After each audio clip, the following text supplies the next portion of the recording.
Bonjour à tous, bienvenue dans le troisième épisode de Tactique Perso.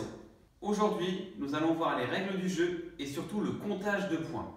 Les points au tennis sont très compliqués à apprendre aux enfants. Je vais vous donner 2-3 astuces pour faciliter l'apprentissage des points. Déjà, j'ai envie de vous poser une question. Avez-vous déjà fait un jeu de société avec un enfant sans lui expliquer les règles du jeu? Moi, j'ai jamais fait. Lorsque l'enfant connaît le cadre, connaît les règles, il va pouvoir élaborer des tactiques afin de gagner. Sans connaître les règles du jeu, l'enfant ne peut pas gagner. N'importe qui ne peut pas gagner. Donc au tennis, pour moi, il faut d'abord connaître le cadre et les règles du jeu. Même pour les petits.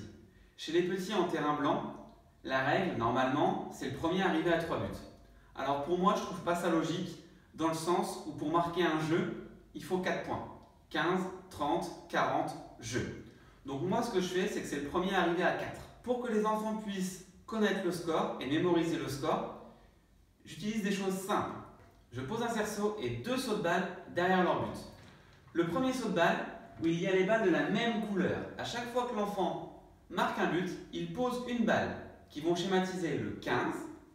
Le deuxième but sera le 30. Le troisième but, le 40.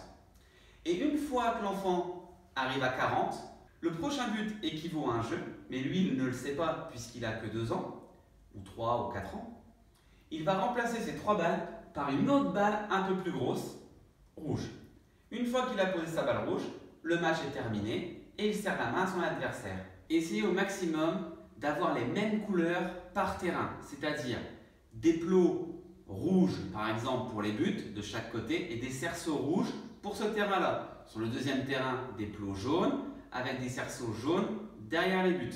Déjà pour vous, c'est plus facile. En tant qu'enseignant, vous dites à l'enfant, va sur le terrain jaune, tout de suite, il se place correctement sur le terrain jaune.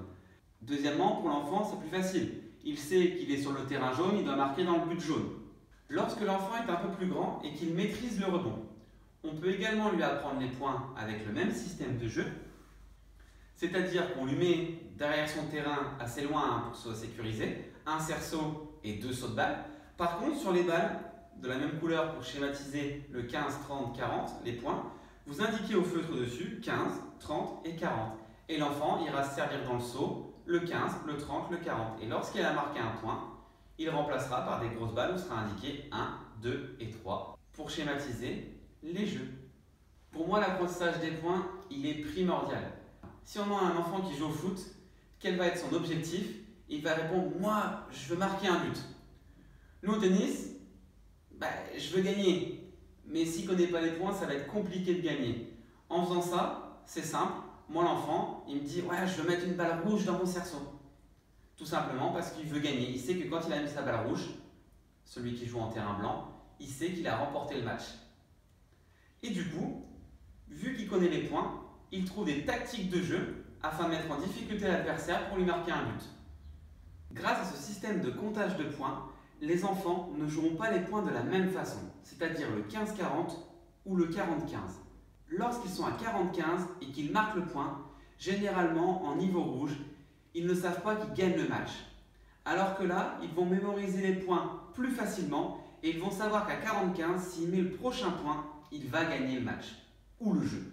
Le troisième épisode de Tactique Perso est terminé. J'espère que mes astuces vous ont plu. N'hésitez pas à commenter la vidéo.